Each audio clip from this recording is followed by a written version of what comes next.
Social media पर जैन समाज के सबसे लोकप्रिय जैन न्यूज चैनल महालक्ष्मी की ओर से आपके पास आज के दिन सप्तमी का दिन शाम को 8 बजे सादर जय बहुत बड़ी बड़ी बड़ी खुशखबरी सुनाएंगे आज आपको।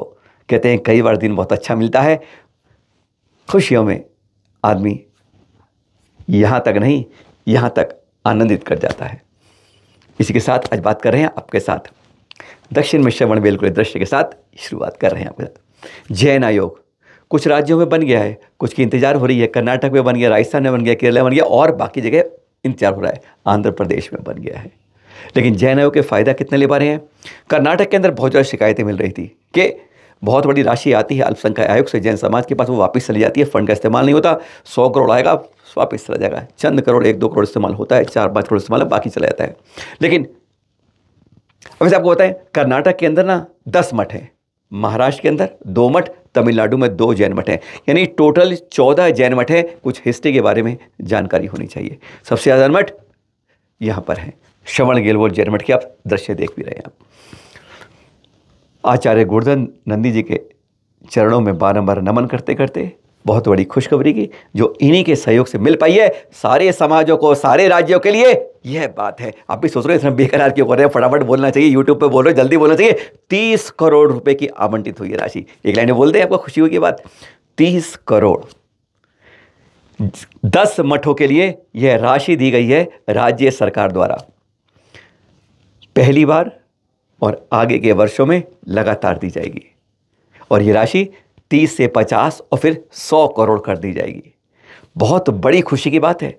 इसमें खास बात और भी है जो कही जाए तो हर तीर्थ को लिए 1.5 करोड़, 1 करोड़, 2 करोड़, 2.5 करोड़ और श्रवण बेलगोल के लिए 9 करोड़। आपको सब दिखाएंगे, पहले चित्र तो दिखाते हैं आपको कुछ और। कल अल्पसंख्यक आयोग के सदस्य जब आए नवग्रह तीर्थ पर आचार्य गुणधर नंदी जी के पास, उन्होंने यह पत्र सौंपा। पत्र भी दिखाएंगे, कन्नड़ में लिखा बताएंगे, हिंदी में जानकारी देंगे उसकी। पर यह था जब यह खुशखबरी आई कि 29 करोड़ 97 लाख की राशि अब अल्पसंख्यक आयोग द्वारा जैन आयोग के कारण इस जैन समाज के 10 मठों के लिए दी जा रही है, वहां के संरक्षण के लिए, विकास के लिए, संवर्धन के लिए और अन्य वहां के आवश्यक कार्य करने के लिए। ऐसा आज तक के इतिहास में जैन समाज के लिए अभी तक नहीं हुआ है जो यहां पर अल्पसंख्यक आयोग और फिर जैन आयोग बनने का हुआ है। बहुत बड़ी खुशखबरी है ये। और आपको बता दें, वैसे पहले गत सरकार जो कर्नाटक थी ना, उसके समय में 10वीं से लेकर PhD तक आगे जितनी ऊंची पढ़ाई करनी है, किसी को 1 लाख, किसी को 2 लाख, किसी को 5 लाख कुछ राशि दी जा रही है। जो कुछ करोड़ में है वह अभी तक अनवरत चल रही है, यह भी है। लेकिन उसका हम पूरी तरह से जन सहयोग नहीं कर पा रहा है। पर यह जो पहली बार मिली राशि, इसने बहुत कुछ बदल दिया है आने वाले समाज के लिए और संकेत दिया और राज्यों के लिए, वहाँ के राज्यों के लिए, वहाँ की सरकारों के लिए, वहाँ के समाज के लिए। आप भी अपने राज्य में ऐसा करेंगे तो हमारे तीर्थों का कायाकल्प होने में देर नहीं लगेगी। अब आपको पत्र दिखाते हैं। 30 करोड़ अनुदान 2023-24 के लिए जैन बौद्ध सिख समाज विकास योजना के अंदर यह मिली है राशि जैन। इसके लिए काफ़ी होमवर्क चल रहा है। पहले 27 अप्रैल, फिर 20 मई, फिर 13 सितंबर और उसके बाद अब यह 2 दिसंबर को यह पत्र जारी किया गया। इसमें स्पष्ट लिखा गया है कि अल्पसंख्यक कल्याण हज वक्फ विभाग की योजना कार्यक्रम वर्ष में 23-24 के लिए इसको जारी किया गया है। 20 मई 2023 को निदेशालय ने 23-24 के लिए यह अनुदान की स्वीकृति की योजना भेजी थी और अब यह कार्यान्वयन हो गया है। 13 सितंबर 2023 को जुलाई के बजट भाषा में इसकी घोषणा की गई थी और अब यह 29 करोड़ की राशि दी जा रही है, जबकि उसमें 25 करोड़ अनुदान देने की बात कही थी। कन्नड़ के इस पत्र में स्पष्ट लिखा है कि इस फाइल के अंदर जैन बौद्ध सिख के लिए 2025-4 के अंतर्गत 35 करोड़ राशि में से 25 करोड़ का अनुदान 2023-24 के बजट में सामुदायिक विकास योजना जैन और के तीर्थों पर कार्य योजना के लिए दिया गया है। अनुमानित राशि जो रखी गई है 20 करोड़ 97,94,000 की यहां पर स्वीकृति के लिए प्रस्ताव दिया गया है और इसमें श्रवण बेलगोल तीर्थ के लिए 9 करोड़ रुपए की राशि दी गई है। इसमें से 25 करोड़ रुपए की अनुदान राशि दी जा रही है वह इसमें शामिल है। 10 मठ है वहां पर जैनों के कर्नाटक में और उसके लिए यह राशि किस किस तरह से दी जा रही है इस 23-24 के लिए जो स्वीकृत और आदेशित हो चुकी है उसका क्रम यहां पर इस चार्ट में दिया जा रहा है जो आपको 1 से लेकर 9 तक के सभी मठों की जानकारी चैनल महालक्ष्मी आपको दे रहा है। कन्नड़ के अनुसार जो पत्र लिखा गया है, इसमें यहाँ पर आप देख रहे हैं जो 9 है उसमें से 6 आपको इस चार्ट के पहले भाग में दिखा रहे हैं। तो पहला जो हमारा मठ है तीर्थंकर आदिनाथ स्वामी का दिगंबर जैन चैत्यालय प्रबंधक समिति कबदल्ली गांव विदंगनले होबली नांगमंगला तालुक मांडे जिले के अंदर 249.90 यानी 2,49,90,000 की राशि स्वीकृत की गई है। अरिथेलूर के अंदर बाहुबली दिगंबर जैन तीर्थ क्षेत्र ट्रस्ट अरेटीपुरा गांव मद्दूपुर तालुक मांड्या जिले के लिए 2,50,00,000 की राशि मंजूर की गई है और आदेशित कर दी गई है। श्री क्षेत्र स्वादी दिगंबर जैन मठ सोना गांव का सिरसी तालुक में उत्तर कन्नड़ जिला के अंदर इसको भी 2.5 करोड़ की राशि स्वीकृत की गई है यहां के संवर्धन विकास के लिए। चौथा मठ है जैन मठ है नवग्रह तीर्थ क्षेत्र, जहां आचार्य गुरुदानी ने इस सारे तरीके के परियोजना पहले आयोग बनवाया और फिर यह राशि स्वीकरण में उनका बहुत बड़ा योगदान है।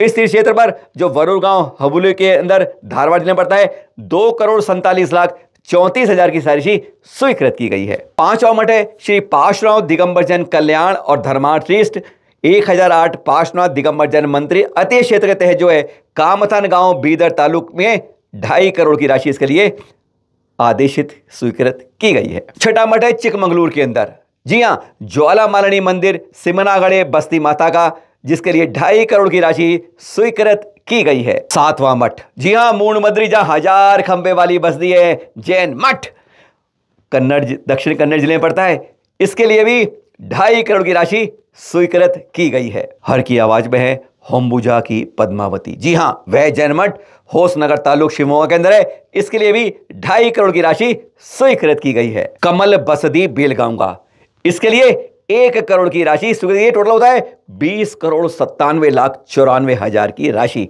और अब बचता है एक प्रमुख और आखिरी मठ 10वां, इसके लिए 2021-22 के बजट भाषण में घोषणा कर दी गई थी और अब 9 करोड़ रुपए जारी किए गए हैं इसके लिए। इस प्रकार इस वर्ष में 29,97,24,000 की राशि स्वीकृत की गई है ना। अच्छी बात, पहली बार यह बातें हुई हैं। खास बात है इसके अंदर कर्नाटक के मुख्यमंत्री, कर्नाटक के उप मुख्यमंत्री सिद्धारमैया जी मुख्यमंत्री, डी शिव कुमार जी उप मुख्यमंत्री, अल्पसंख्यक मंत्री, अल्पसंख्यक आयोग और साथ में विशेष रूप से मुकेश जैन जी, इन सब का सहयोग रहा जो यह सफलता कर्नाटक में मिली है। और कर्नाटक ने पूरे देश के लिए एक कलम शुरुआत कर दी है, एक लकीर खींच दी है, एक दीपक जला दिया है कि बाकी राज्य भी अपने चिंतन करें और जैन समाज के तीर्थों के लिए, उद्धरण के लिए, संवर्धन के लिए, विकास के लिए अपनी अपनी राशियां वहां पर घोषित करें, आयोग बनाएं। यह बहुत बड़ी बात कर्नाटक सरकार ने की है और बहुत बहुत बहुत बहुत बहुत शुभकामनाएं कर्नाटक सरकार के मुख्यमंत्री, उप मुख्यमंत्री, असंख्य मंत्री और अन्य सहयोग देने वालों के लिए। इसके लिए आचार्य गुरुदानी जी ने भी कुछ शब्द कहे, सुनते हैं। कर्नाटक सरकार के माननीय श्रीमान सिद्धरामैया और उप मुख्यमंत्री डी शिव कुमार का तहे दिल से अभिनंदन करता हूं और इसी प्रकार अल्पसंख्यक मिनिस्टर जामिद जी का भी जो है बहुत बहुत आशीर्वाद प्रदान करता हूं और हमारे आत्मीय और कर्मठ कार्यकर्ता श्री मनोज डीसी जी का भी अपने चीफ सेक्रेटरी का भी बहुत बहुत आशीर्वाद, जिनके अथक प्रयत्न से और हमारे कहने के अनुसार सभी मठों के लिए विशेष अनुदान और योगदान प्रदान किया। जैन समाज के अंदर प्राचीन काल से भट्टारकों का योगदान बहुत रहा और जिनके कारण धर्म बचा है।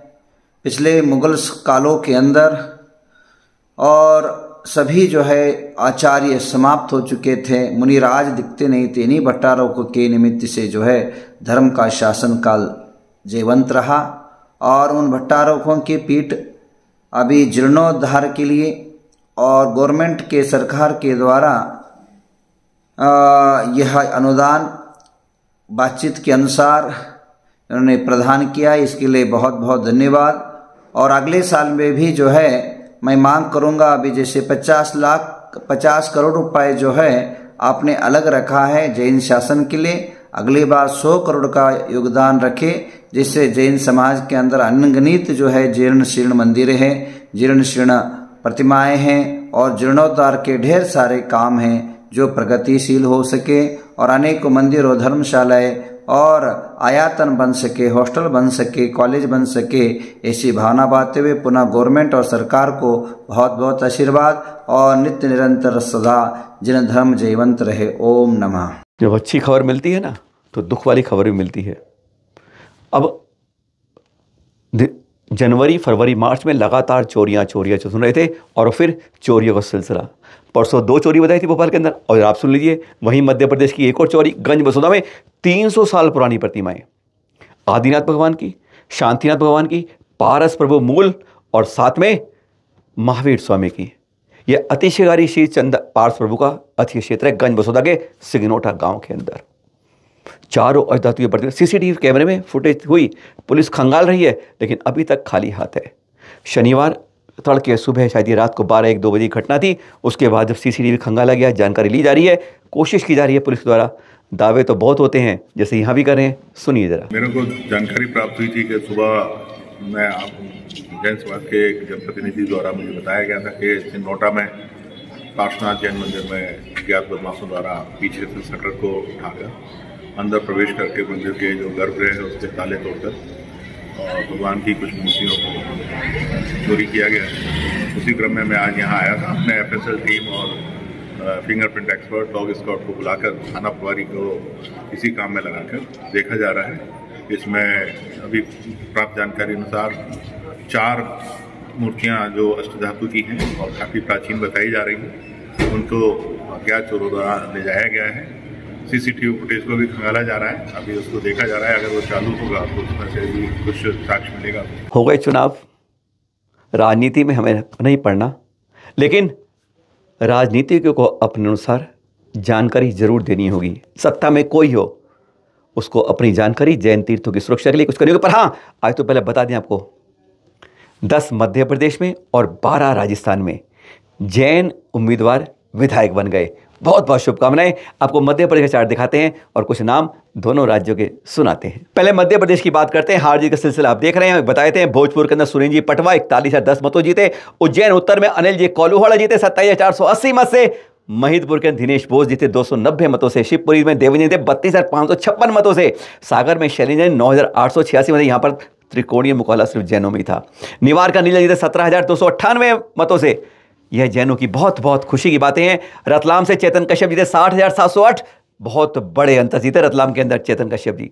जावद के अंदर ओम प्रकाश सरीसा बहुत कठिन परीक्षा में हारते जीते आगे बचते 319 मत जीते। मंदसौर में विपिन जैन जीते 1843 मतों से और जयंत मलैया जीत गए आखिरकार दमोह की सीट।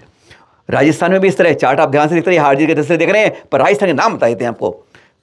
लाडूला पुष्पतलिया, ताराचंद जैन जी, गौतम दत्त जी, दीप्ति सिंघवी माहेश्वरी जी, रोहित बोहरा जी, अतुल भंसाली जी, अशोक कोठारी जी, प्रताप सिंह सिंघवी जी, ज्ञानचंद पारक जी, मेवाराम जैन जी, पारस जैन जी और शांतिलाल धारीवाल जी। कितनी खुशी की बात है।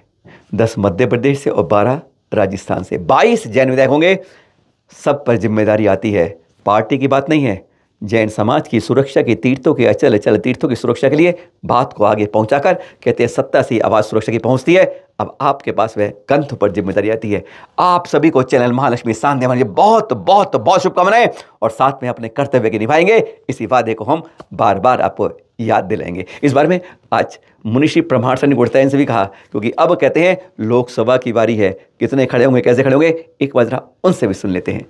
मुनिश्री प्रमाण सागर। जैन समाज एकता एकजुटता का परिचय दे, अपनी राजनीतिक इच्छा शक्ति को प्रकट करे और समाज की राजनीति खत्म करके देश को आगे बढ़ाने के लिए देश की मुख्य धारा से जुड़े, ताकि